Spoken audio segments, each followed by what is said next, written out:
새벽을 깨우며 주 앞에 나와 기도하는 우리 모든 성도님들에게 날마다 그 십자가의 은혜에 감격하며 승리할 수 있는 은혜와 축복이 넘치기를 바라겠습니다. 오늘 우리가 같이 읽은 본문은 빌라도가 신문을 하고 예수님의 무죄를 선언하고 놓아주려고 하였습니다. 그러나 유대인들이 끝까지 십자가에 못 박을 것을 요구하면서 결국 빌라도가 유대인들의 요구에 굴복하고 마는 그러한 내용이 소개되고 있습니다. 오늘 본문을 통하여서 우리에게 주시는 교훈을 같이 살펴보기를 원합니다. 먼저 오늘 본문 18절 말씀을 다시 한번 같이 읽어보도록 하겠습니다. 18절입니다. 무리가 일제히 소리질러 이르되 이 사람을 없이하고 바라바를 우리에게 놓아주소서 하니. 아멘. 여러분, 오늘 우리가 같이 읽은 본문에서는 백성들이 빌라도에게 바라바를 사면하고 예수를 못 박아 죽이라고 요구한 것처럼 보입니다. 그러나 엄밀히 이야기하면 병행구절인 마태복음 27장 16절로 17절을 보면 빌라도가 먼저 그러한 제안을 했던 것을 보게 됩니다. 무엇인가 하면 유월절을 맞이하면 한 사람을 사면해주는 그러한 전례가 있었는데 그 전례를 따라서 빌라도가 먼저 백성들에게 바라바와 예수 가운데 누구를 사면해 주기를 원하느냐라고 이렇게 물었던 것이죠. 하지만 여러분, 이것은 말이 안 됩니다. 왜 그렇습니까? 사면을 해준다라는 것은 죄가 있다라는 이야기인데, 여러분, 예수님이 죄가 있으셨습니까? 죄가 없으셨습니다. 분명히 오늘 우리가 같이 읽은 본문에도 보게 되면 빌라도가 아무리 예수님의 죄를 찾아도 죄가 없기 때문에 때려서 놓아주겠다라고 그렇게 이야기를 했던 것이죠. 그렇다면 애초에 사면 대상이 아니었기 때문에 무조건 풀어줘야만 했던 것입니다. 게다가 여러분, 사면을 실시하면서 백성들에게 사면권자가 물어서 택하게 한다라는 것도 여러분 말이 됩니까? 안 됩니까? 안 되죠. 사면 요건에 합당하면은 풀어주는 것이지, 그것을 물어서 누구를 사면해 줄 것인지 백성들에게 물어서 사면한다는 것도 또한 말이 안 되는 것입니다. 그런 상황들 속에서 여러분, 더욱이 바라바라는 사람이 어떤 사람이었습니까? 당시에 밀란을 일으키고 사람을 살인했던 무장 폭도가 바로 바라바였던 것입니다. 사면의 대상을 할 그러한 사람이 아니었던 것이죠.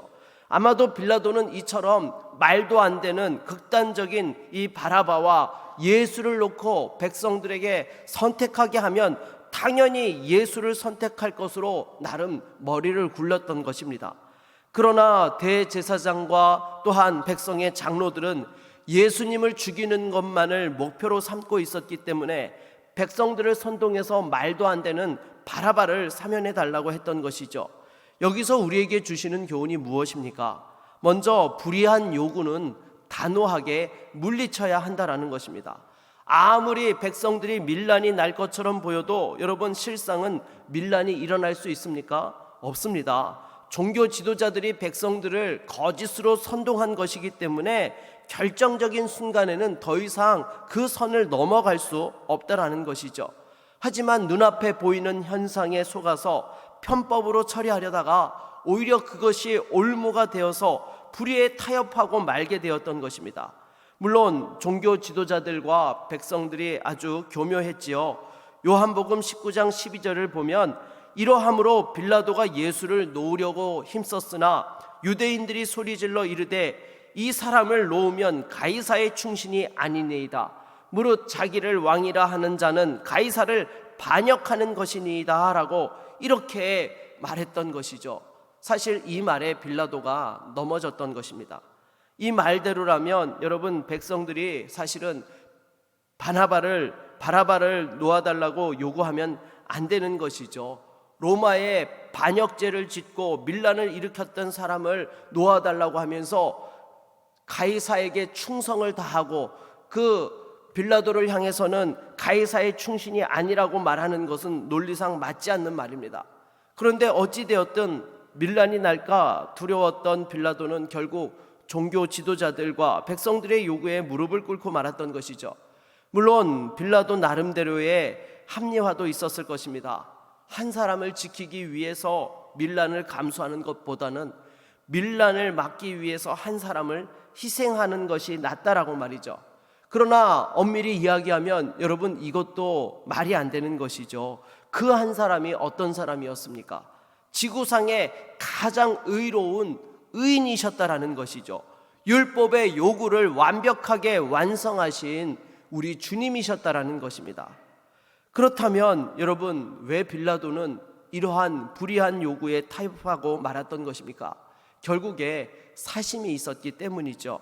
황제에게 잘 보여서 더 높은 권력을 차지하고자 하는 사심이 결국에는 불의와 타협하게 하고 말았던 것입니다. 여러분, 사심이 있으면 결정적인 순간에 올바른 선택을 하지 못하고 잘못된 선택을 하게 되는 것입니다. 결국 이러한 사심에서 자유롭기 위해서는 어떻게 해야 됩니까? 하나님의 은혜가 있어야 되는 줄로 믿습니다. 여러분, 하나님의 은혜가 있을 때만이 불의에 굴복하지 아니하고 두려워하지 아니하며 담대하게 진리를 향하여서 나아갈 수 있게 되는 것입니다. 저와 여러분들도 마찬가지입니다. 이 세상을 살아가면서 때로 인간의 연약함 때문에 사심에 또한 이끌릴 때가 있지만, 무엇보다도 성령의 충만함을 힘입어서 참된 진리 편에 설 수 있는 저와 여러분 모두가 될 수 있기를 바라겠습니다. 계속해서 오늘 본문에서 우리에게 주시는 교훈이 무엇입니까? 악한 마귀는 진리를 무너뜨리기 위해서 수단과 방법을 가리지 않는다라는 것이죠. 어제 새벽에도 제가 말씀드렸지만 분명히 사내들인 공회에서 예수님의 그 제몫은 무엇이었습니까? 하나님의 아들이라고 사칭한 불경죄였습니다. 신성 모독죄였습니다. 그런데 빌라도의 법정에서는 정치적인 반역죄로 고소했던 것이죠. 게다가 빌라도가 준 그 선택지에서 무장폭도 그 바라바의 사면을 요구했던 것입니다. 이처럼 악한 세력은 진리를 무너뜨리기 위해서라면 수단과 방법을 가리지 않고 사람들을 선동해서 넘어뜨리게 한다라는 것이죠.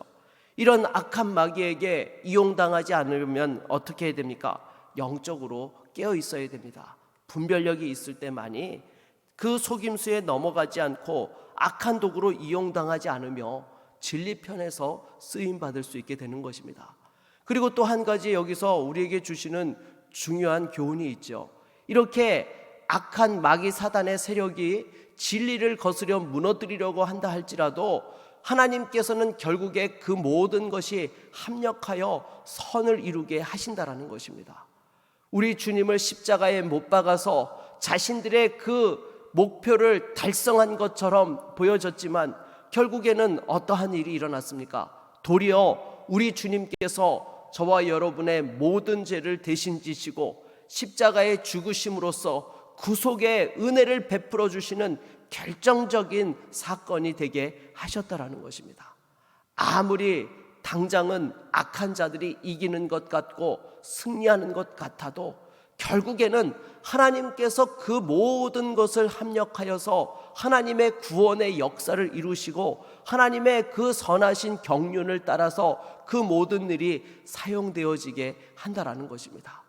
그러기에 중요한 것은요, 우리가 눈앞에 보여지는 그러한 일들에 일희일비하는 것이 아니라 하나님께서 이 모든 것을 주관하셔서 진리를 진리되게 하여 주시고 하나님의 선한 역사들을 이루신다라는 것을 믿음의 눈으로 바라보고 나아갈 때에 우리는 어떤 상황들 속에서도 다시 한번 주님 편에서 그 승리에 또한 함께 동참할 수 있게 된다라는 것입니다.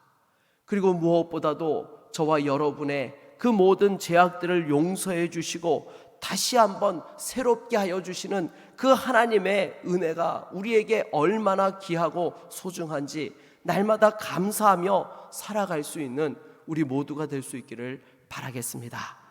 오늘 본문 24절로 25절 말씀을 같이 한번 읽어보도록 하겠습니다. 같이 읽겠습니다.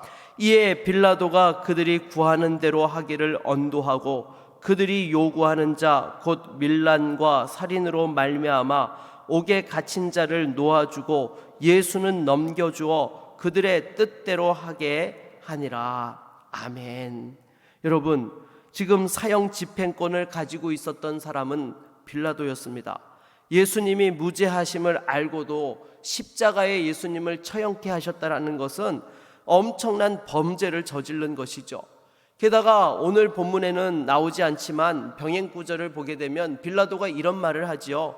이 사람의 피에 대해 나는 무죄하다라고 이렇게 선언을 했습니다. 그러나 여러분, 무죄합니까? 아니죠. 자기는 무죄하다고 선언했지만 지난 2000년 동안 그리스도인들이 신앙 고백에서 빌라도의 잘못을 지적하고 있다는 것은 결코 무죄하지 않기 때문이다라는 것입니다. 더욱이 병행 구절을 살펴보면 이런 빌라도의 선언에 대해서 그 종교 지도자들과 백성들이 뭐라고 했습니까? 그 피를 우리와 우리 자손에게 돌릴지어다 라고 그들은 당당하게 그와 같이 이야기했던 것입니다. 의인을 죽이면서도 전혀 개의치 아니하고 하나님을 두려워하지 않았던 것이죠. 결국 그들이 말한 대로 AD 70년 예루살렘이 멸망할 때에 100만 명 이상의 사람들이 학살을 당했습니다. 여러분, 당시에 학자들이 추정하기를 세계 인구가 2억에서 3억 정도였다라고 그렇게 추정을 하고 있습니다. 쉽게 말해서 맥스 3억 인구 가운데 100만 명 이상이 학살을 당했다는 거예요.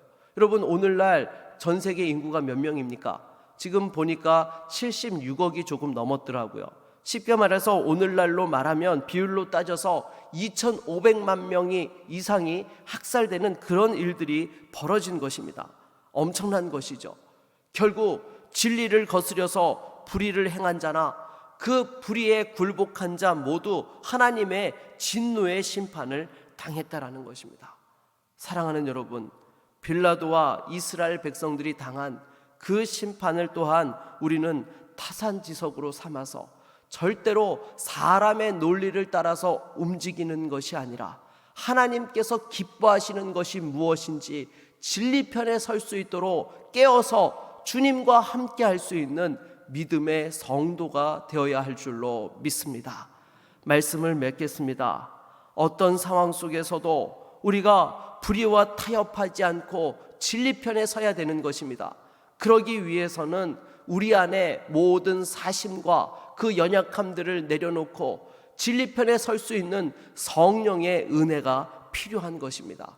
십자가의 능력이 우리 가운데 함께 할 때에 그러한 모든 불의를 이길 수 있고 다시 한번 하나님이 주시는 그 은혜를 힘입어 이 땅 가운데 그리스도의 그 복음의 능력들을 행하며 승리하게 되는 것입니다.